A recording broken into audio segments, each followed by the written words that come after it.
Let us start talking about digital assets, specifically digital assets that are relevant to educators. And I'm going to be focusing on digital assets which are software and hardware centric, right? So the most important touch point for you in terms of the assets would be the software. So let's try to understand what are the software tools and assets that is relevant, useful, and that needs sufficient exposure to all educators. Okay. The first category is personal productivity.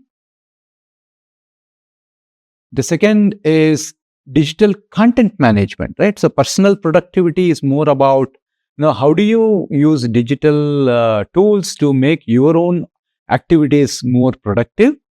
Digital content management is all about, as I said, content. When we use the term content, it could be the slides that you are working with, it could be the videos that you are producing, it could be the graphics that you are creating.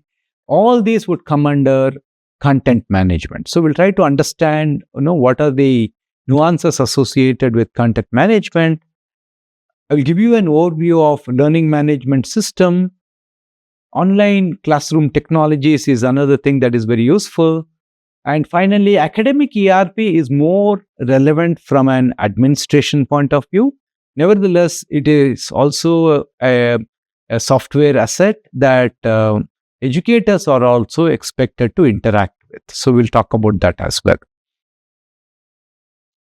Personal productivity, right? So the tools that we use on a day-to-day basis, if you are using a Microsoft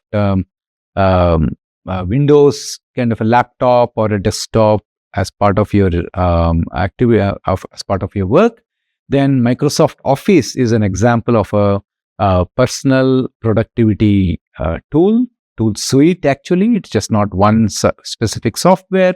You could be using LibreOffice, which is again an open source version coming from in the Linux world.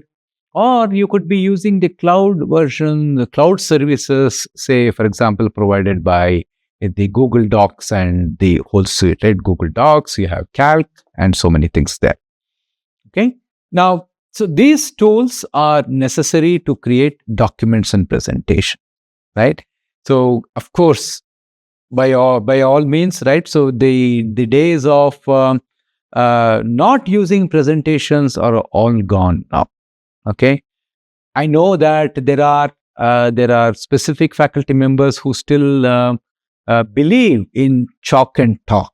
Okay, in fact, I have something for that category of faculty members as well, wherein there is a digital equivalent that you can still use, but not using these digital tools is no longer an option. So this is something that you have to utilize. Right. So I'm not going to get into how to create PPTs, how to create documents in this particular segment or module. But right. So I just want to call it out that these would come under personal productivity tools. Just a few tips that I would like to talk about. Right. Always use licensed software. Right. It may be tempting that in most of the cases, licensed software is provided by the education institution. There's absolutely no problem with that. But if you are using your own personal device, resist the temptation to use, most of the times the software, when you buy a new laptop, the 1 year free while license is included. But due to inertia or whatever it is, we don't renew it after the subscription expires after 1 year, right? So that is something that can be avoided due to various reasons. If you continue to use licensed software, as I said, security is an important part of it. You will continue to receive the necessary security updates. So it makes your digital assets, whatever you are creating, more secure. And in turn, it makes your education institutions' resources secure. So that is one reason why I would encourage using licensed software. And of course, any bug fixes product also get included as part of licensed software. So when I'm talking about licensed software, it starts all the way from the operating system to the productivity suite that you are using.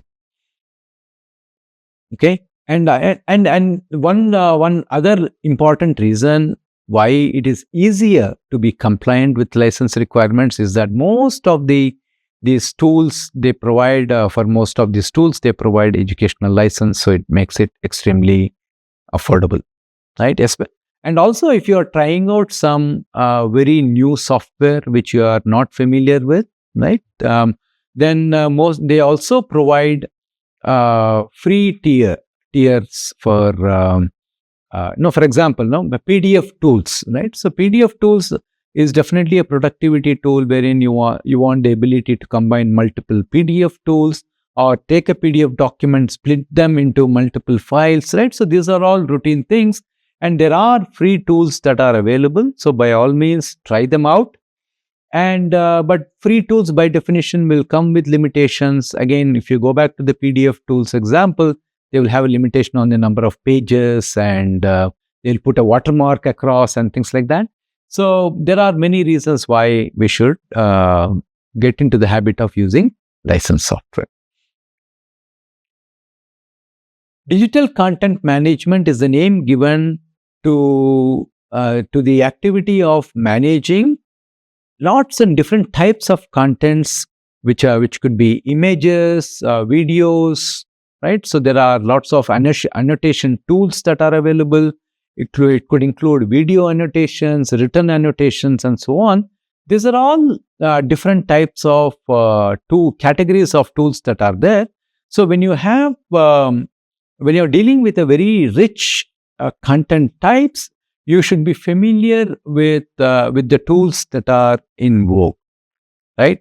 Once again, at some point in time going forward in subsequent modules, I will pinpoint specific tools, but digital content management as a category itself is becoming much more very vibrant in terms of the options and choices that are available.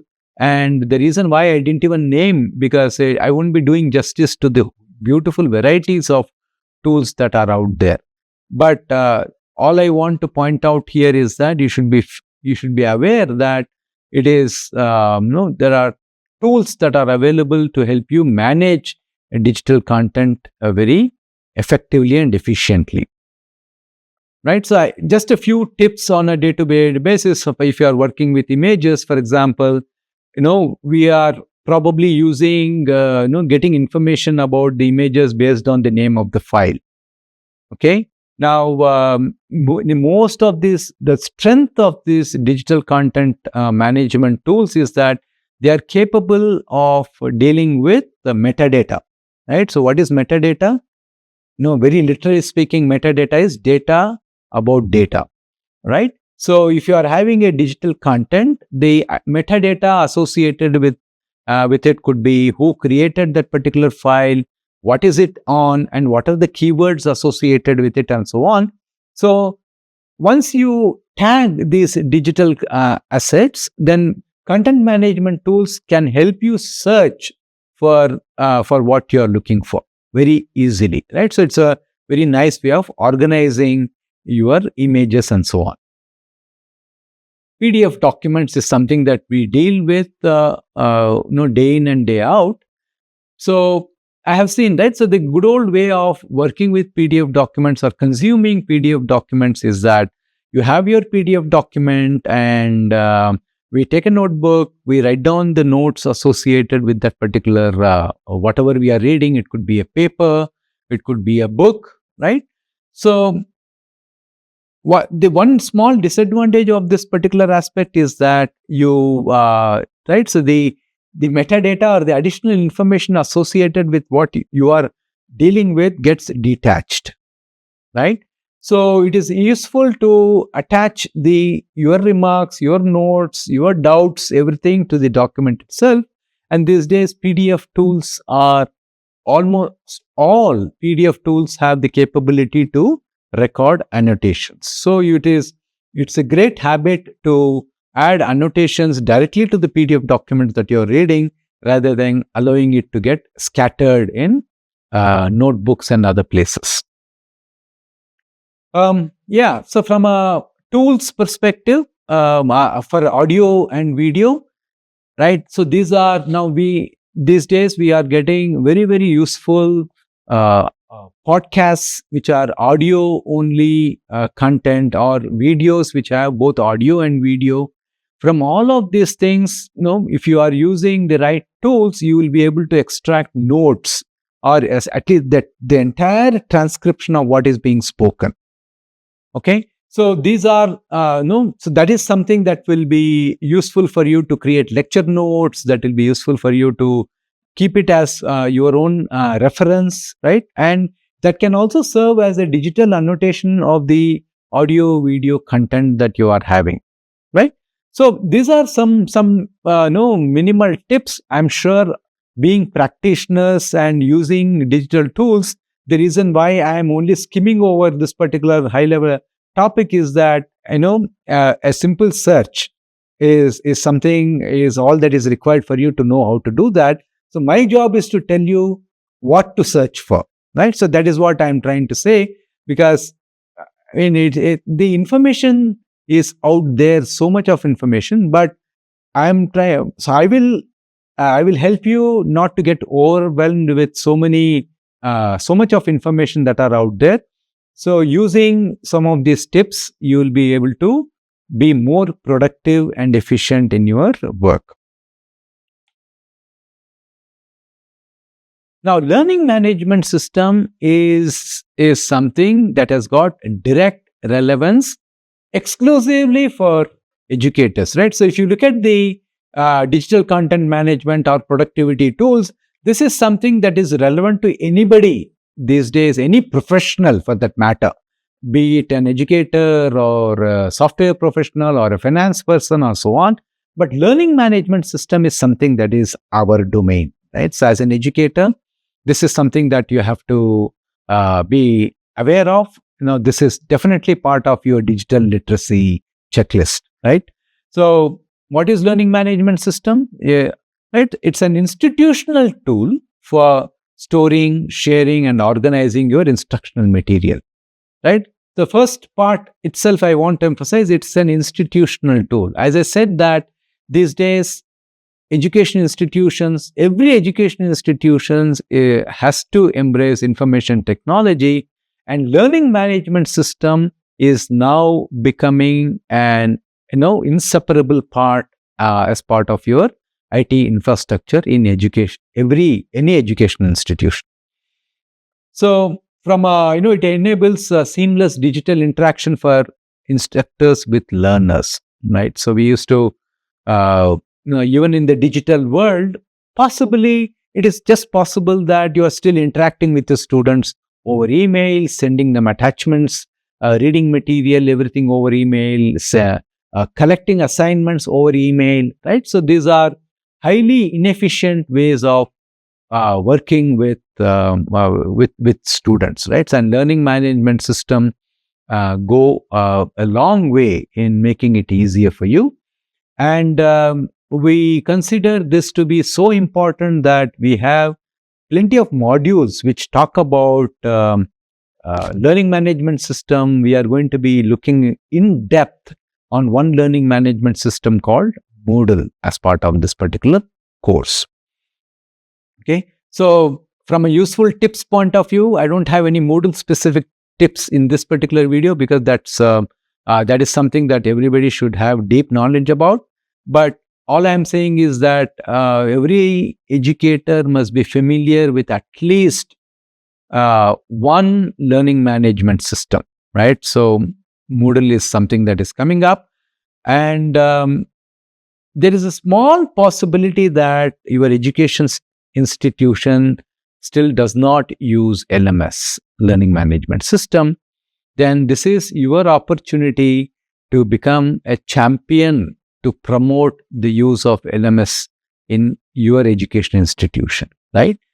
Because as I said, now education institutions which do not use learning management systems have great difficulty in managing the whole educational process, education delivery process, educational tracking process, right? So this is something that is imperative. So maybe you can be the person who will be the champion for your institution for introducing LMS in your organization. Online classroom platforms. If I were to offer this particular course, say, I don't know, 5 years ago, before 5 years, I would have presented it very differently. But no, because of the pandemic, every educator was forced to be familiar with this online classroom platform. When I say every educator, I'm not at all limiting myself to higher education institutions, right? Everybody from primary school all the way to higher education systems, all were forced to embrace online classroom platforms, right? So that's a great side effect of the unfortunate pandemic itself. But so that is where it is extremely useful. I will also share, as we go forward, that this is, while it has been extremely useful for live online classrooms, we should continue to look to exploit its capabilities even after we have gone back to the campuses, gone back to the physical classrooms. What is now called as offline classes, right? So when we talk about such classes, there is a lot of options that are there. That is on one side. But even from a online classroom platform perspective, I can understand that due to lack of time and urgency of the matter, many of you probably learned just enough about its capabilities to be able to deliver, turn on the meeting, deliver the lecture, turn it off, right? In fact, that in itself is a tremendous step forward in embracing and utilizing digital technology to overcome the ill effects or the consequences of shutting down physical educational institutions. So by no means I am belittling that particular effort. But having said that, the online classroom platforms have enhanced and added a lot more features. And that is something that is continue to be relevant and useful for you. Okay. Especially when we talk about interactivity options, right? So because one of the more largest criticisms we have for these online classroom platforms is its lack of interactivity. Okay. Now, I don't know if you have exploited the ability to conduct live polls as part of the class itself, right? So just as part of the class, you can pop up a question saying that, ask a question and find out how well the students are gauging based on the response. The response is mapped back immediately for the faculty member to gauge what is the level of understanding in that particular session. Okay.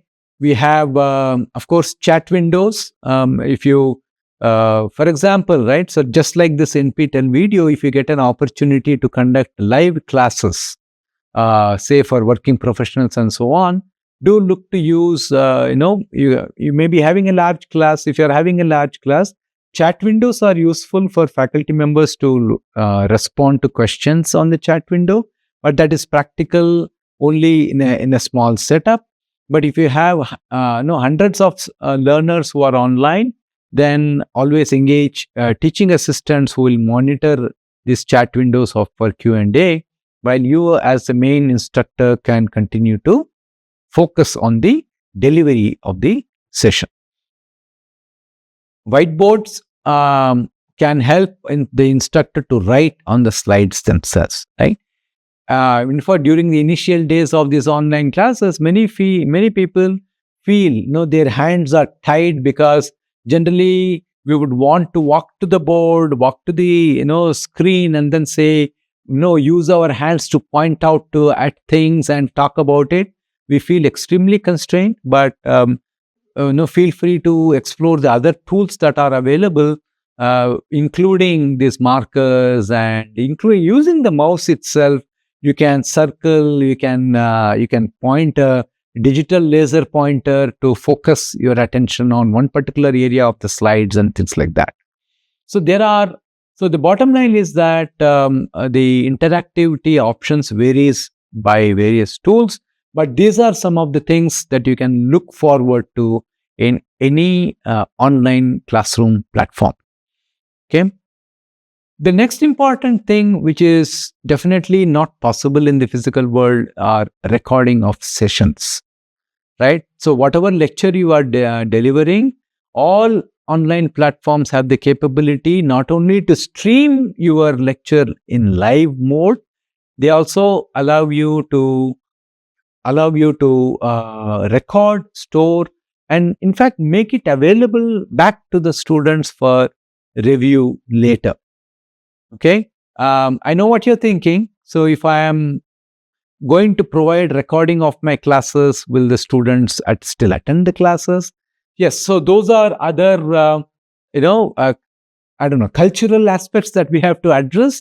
But having said that, right, so there are ways in which we can control, right? For example, an education institution may control the access to those videos in such a way that it is available only if the student is actually present in the class, right? It is not a substitute for attending the classes. It is more for review, right? So there are online platforms which will allow you to track whether you are present in the class or not.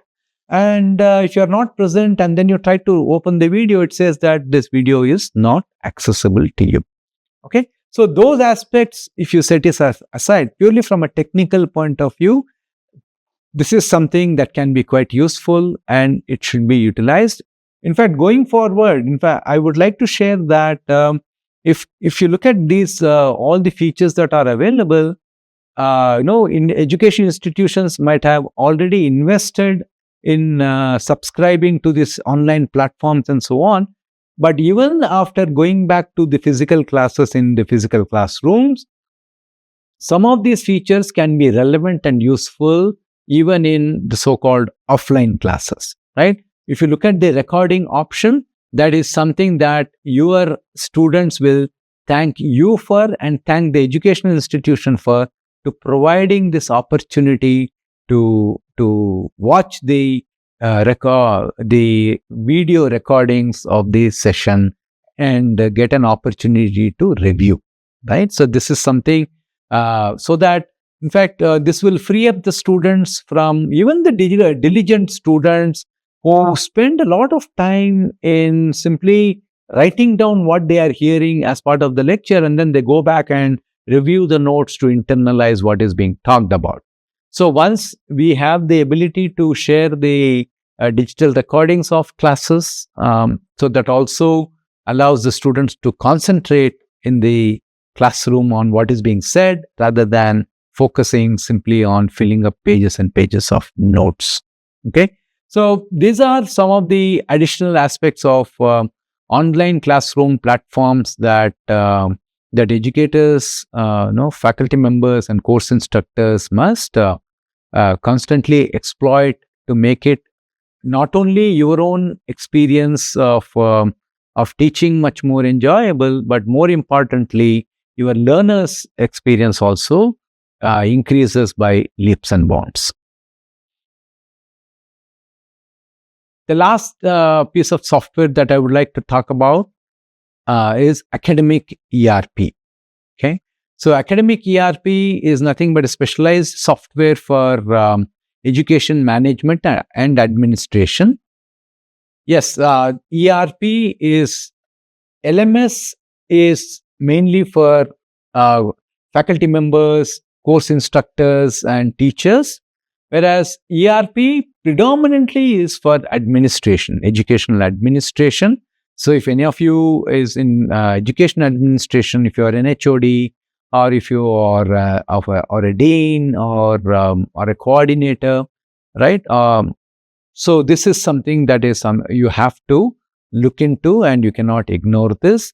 So there are instructor-centric features in ERP, online submission of grades, historic data of past teaching, right? For as an administrator, you want a record of what are the courses this particular instructor taught. And many times that can be attached to the number of students who were enrolled in that particular course, and what is the feedback, what are the ratings that are associated. All of them can be managed within a single place, right? And these days ERPs are also trying to incorporate many of the LMS features as well. But keeping an LMS separate is still might be a good idea. And from a student point of view, this goes a long way in improving the experience of a student, right? They'll be able to download the transcripts, the hall tickets, and so on. So the days of somebody walking across big campuses to the registrar's office, queuing up to collect the hall tickets, or or even transcripts for that matter. So I think we can definitely make it a lot more efficient and productive for both the administrators as well as the students if you use these features of ERP. Right? So fee management. So of course, thanks to the digital revolution that the whole country itself is going through, we are seeing less and less of physical money transactions. Physical money transactions have almost disappeared. Even other instruments, financial instruments like checks, that utilization has also drastically disappeared, right? So I don't know, you can see when was the last time you asked for a checkbook, right? But right, so which means that the fee management, all of that will make the accounting process extremely efficient for the finance. And once again, student-centric optional LMS features are also there, the ability to submit assignments and so on. I'm mentioning that for the sake of completeness, but that is not something that we should be using ERP for. ERP can be used dominantly for educational administration, especially grade management. The whole student life cycle management is something that can be done with ERP with great effectiveness. For LMS, I would use a separate standalone tool. Okay, again, administration-centric modules are there, hostel management, library management, and so on.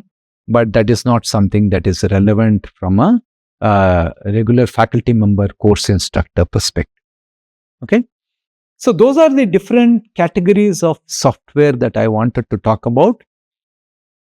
The last thing that I want to talk about in terms of the digital assets which are relevant for educators is the hardware. Okay. Now, you may be wondering, is it relevant? Because we all use desktops, we all use laptops, of course, right? But I wanted to take this opportunity to point out that right, the technology has gone way forward and provided more tools and more hardware in the hands of educators to make them effective. Right, so we talk about right. So from a desktop laptop point of view, we have lots of software and so on. So firstly, as a first principle, I'm assuming that every educator must have access to a computing device. It could be a desktop which is provided by the education institution in the education institution itself, which is to be used inside the education institution, or it could be a laptop that they provide, which you can carry home and do additional work and so on, both in the office as well as off office hours, right? Now, that is something that is very relevant. From that point, from the hardware point of view, I would like to point out that in case anyone is using older hardware, it becomes becomes highly restrictive in terms of the kinds of software that you can utilize. So I would strongly recommend that you keep up your hardware within the 3 to 5 year horizon, right? So beyond 5 years, definitely any laptop or computer would have outlived. Because what do I mean by outlived? One is the hardware wear and tear is there, but what is happening is that the software that run on this hardware, they make their own assumptions and they become more and more resource hungry with every new release. Okay, almost every software, they have a new release every year. With every new release, the resource requirements keep on increasing. There is absolutely no going back, right? So nobody is going to spend an extra money to say that, oh, okay, somebody is going to be having say a computer or a laptop with 2 GB of RAM, and no, I should make sure that the operating system runs efficiently in those 2 GB. That's not going to happen. If today's minimum requirement is 4 GB, when the next major release of the operating systems comes out, invariably they will say that it has to be, for best user experience, it has to be, say, 6 GB or 8 GB, right? So that's the way it is, right? So that is one thing that I wanted to talk about. But accessorizing your your work environment is also very useful. So that will make you very efficient, right? One accessory that I have seen being very useful are external monitors, right? Which is in the long term, we all have read about it. We all are aware about it. No, long term use of laptop is definitely detrimental for anyone, right? So be it a working professional, being it a teacher, and so on, right? So because it completely encourages very bad posture, which is kind of bent out. Your spine is not straight. Your neck, there's a lot of strain that is being put on your neck, and so on. So external monitors, if you are a type who spends a lot of time in front of your device, ensure that your physical posturing and position is comfortable enough, which means that is one of the most important prerequisite for that is to get yourself an external monitor which can be connected to your laptop. So that becomes very useful. A few other things which I have personally benefited from include an ergonomic mouse, right? So not the regular mice, the 2-button mice that we have been used to. These are much more, they fit very snugly in your hand, reduce the strain in your wrist, right?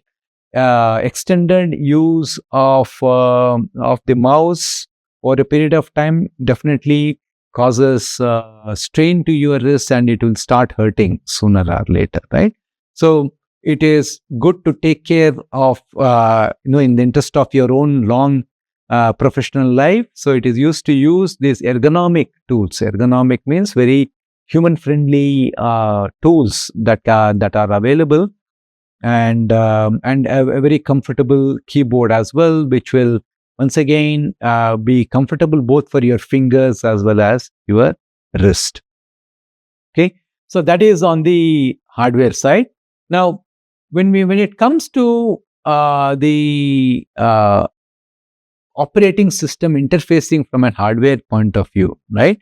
So these are extremely important. Although operating system is software and not hardware, operating system is the core piece of software that allows you to utilize your hardware, which means that particular operating system should be organized in a way that makes it more efficient. And for example, right, as a simple hint, I'm saying that you should organize your data into proper folders, use proper file naming conventions, right? So that you will remember what is there, right? So because beyond the point of what you're trying to create, it is also an important skill, if I can say that, to be able to retrieve and recollect information that you created 3 years ago, 4 years ago, right? So many of us continue to teach courses over several years on the same course, So suddenly, if you want to retrieve, then it is extremely inefficient to randomly search in your computer where that particular PPT is, right? With proper folder naming conventions and file naming conventions, it becomes very efficient for you to access. Okay, and finally, the software updates for your hardware is something that you cannot ignore, right? It is something, you think of it like a maintenance, like any hardware, right? Including an automobile versus to anything, right? So anything requires maintenance, right? As you include this installing the latest version of the hardware as part of your maintenance activity, deleting unwanted files, deleting larger files, and so on. Yes, I agree. The disk capacity is keeping on increasing. Now 1 TB disks are almost the default. That doesn't mean that we accumulate lots and lots of junk inside our digital home, right? So that is also something that I would like you to keep in mind. Digital tablets and pens is something that I cannot ignore, right? As I said, if there are faculty members, especially mathematics courses and so on, it becomes extremely difficult to even create the slides, right? So how do I create a slide with an integral symbol and things like that? If you are exclusive Windows user, it becomes extremely difficult, right? So on the other hand, if it's on the Linux, then there are tools like LaTeX with which you can do that. But that is not my point, right? So those tools can be learned. If you are able to learn those tools, that is still good. But nevertheless, if you need to write while you are teaching, so that is something, that is where these tablets are becoming ubiquitous in so-called smart classrooms or digital classrooms and so on, right? So they go beyond providing you with a laptop and a monitor and a projector, right? So these are additional devices that can be connected to your main device. It could be a computer or a laptop, and they come with a digital pen on which you can annotate on the slides with the pen and so on. In fact, even if you are not using slides, right? So there are the software like OpenBoard software, which is an open source software, which will activate the pen for you, and you can use it just like a board. But you know what? What is the additional advantage that you get? Right? So if you write in the traditional whiteboard, in fact, by the way, you should have noticed I'm not even talking about blackboard or even the green board. Right? So these days we use whiteboards with markers and so on. Even that will get erased because for the next course instructors to come and teach. But if you use a digital whiteboard, whatever you write can be saved, can be shared with the students for their review, and you can also keep it for your own reference, and so many advantages are there. So typically, how will it work? So you walk into the classroom, you connect that particular digital device and connect it to the laptop, and share the screen along with with the presentation and get it projected. And as soon as you start writing, the whole thing gets projected onto the screen, right? So which means that even if you have large classrooms, right, wherein typically there may be 2 projectors, there may be extension monitors that students sitting at the back for them to see, right? If you use the traditional whiteboard, people sitting at the back can't see, right? And if you have a wider classroom, people sitting on the side can't see, right? So this is something that will get projected instantaneously to everybody. And of course, if there are people sitting online listening to the same lecture, they get to see it as well. Okay, so this is a huge hardware add-on that I would like all of you, all the educators to exploit wherever possible. Okay, well, that is about the introductory high-level overview of the digital assets which are relevant to educators in the form of hardware and software, right? Mind you, I deliberately am refraining from even naming some of those tools because education technology is constantly evolving with more and more possibilities, more and more enhancements coming all the time.